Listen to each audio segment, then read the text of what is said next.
বাংলাদেশ সীমান্তে যুদ্ধের প্রস্তুতি সম্পন্ন করেছে মিয়ানমার। মিয়ানমারের সংবাদ মাধ্যম বার্মা টাইমস জানায়, প্রয়োজনে দেশটির টেকনাফ থেকে চট্টগ্রাম পর্যন্ত পাহাড়ি অঞ্চল অধিগ্রহণের পরিকল্পনা নিতে পারে।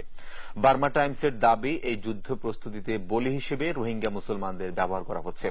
এদিকে গেল শুক্রবার বর্ডার গার্ড বাংলাদেশ বিজিবির মর্টার হামলায় মিয়ানমারের 4 সেনা সদস্য নিহত হয়েছে বলেও দাবি করেছে সংবাদ মাধ্যমটি। আর যুদ্ধ প্রস্তুতির অংশ হিসেবে মিয়ানমার বঙ্গোপসাগরে 3টি যুদ্ধ জাহাজ পাঠিয়েছে বলে খবর বের হয়েছে বাংলাদেশের সংবাদ মাধ্যমে। বাঁধন অধিকারী রিপোর্ট।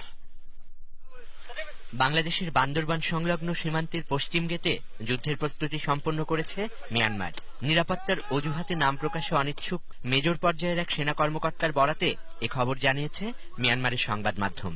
সীমান্তে দুদেশের সীমান্তরক্ষীদের গোলাগুলি এবং একজন বিজিবি সদস্য নিহত হওয়ার ঘটনাকে কেন্দ্র করে সৃষ্ট উত্তেজনার পর এই সিদ্ধান্ত নিয়েছে দেশটি। বার্মা টাইমস জানায়, সীমান্তে সে দেশ জিরো টলারেন্স নীতি অনুসরণ করেছে। ওই মেজরের বরাতে সংবাদ মাধ্যমটির দাবি, যদি বাংলাদেশের সীমান্তরক্ষীরা মিয়ানমারের দিকে এগোতে থাকে তাহলে টেকনাফ থেকে চট্টগ্রাম পর্যন্ত পাহাড়ি এলাকা অধিগ্রহণ করে নেয়ারও প্রস্তুতি রয়েছে দেশটির। এদিকে সীমান্তে মিয়ানমারের এই কঠোর অবস্থান নিয়ে শঙ্কার মধ্যে রয়েছে সে দেশের মগডু জেলায় থাকা রোহিঙ্গা মুসলমান সম্প্রদায়। সীমান্তে যুদ্ধ প্রস্তুতি সম্পন্ন করা সমন্বিত সামরিক ইউনিটের সরঞ্জাম বহনে ব্যবহার করা হচ্ছে তাদের। বার্মা টাইমস জানিয়েছে, এর পাশাপাশি সমন্বিত সামরিক ইউনিটের পোশাক পরিয়ে তাদেরকে ইউনিটের প্রথম কাতারে রাখা হয়েছে, যেন বিজিবি গুলি করলেই প্রথমে তারা আক্রান্ত হন। আরেক প্রতিবেদনে বার্মা টাইমস দাবি করেছে, শুক্রবার বিজিবির মর্টার শেলে মিয়ানমারের 4 সেনা নিহত হয়েছেন, আহত হয়েছেন আরো 3 জন।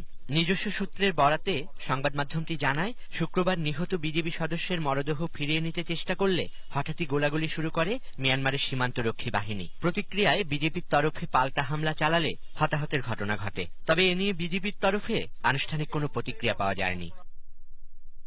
যুদ্ধ প্রস্তুতির অংশ হিসাবে মিয়ানমার বঙ্গোপসাগরে 3টি যুদ্ধজাহাজ মোতায়েন করেছে বলে খবর বের হয়েছে বাংলাদেশের বিভিন্ন সংবাদ মাধ্যমে। সীমান্তের এই সংকটকে অনাকাঙ্ক্ষিত মনে করছেন মিয়ানমারের অনেক অবসরপ্রাপ্ত সামরিক কর্মকর্তা। এই সংকটকে কাজে লাগিয়ে রোহিঙ্গা রাখাইন উত্তেজনা সৃষ্টির মাধ্যমে আগামী নির্বাচন জিততে চায় ক্ষমতাসীনরা, এমনটাই মত তাদের। বাঁধন অধিকারী, 21 টেলিভিশন।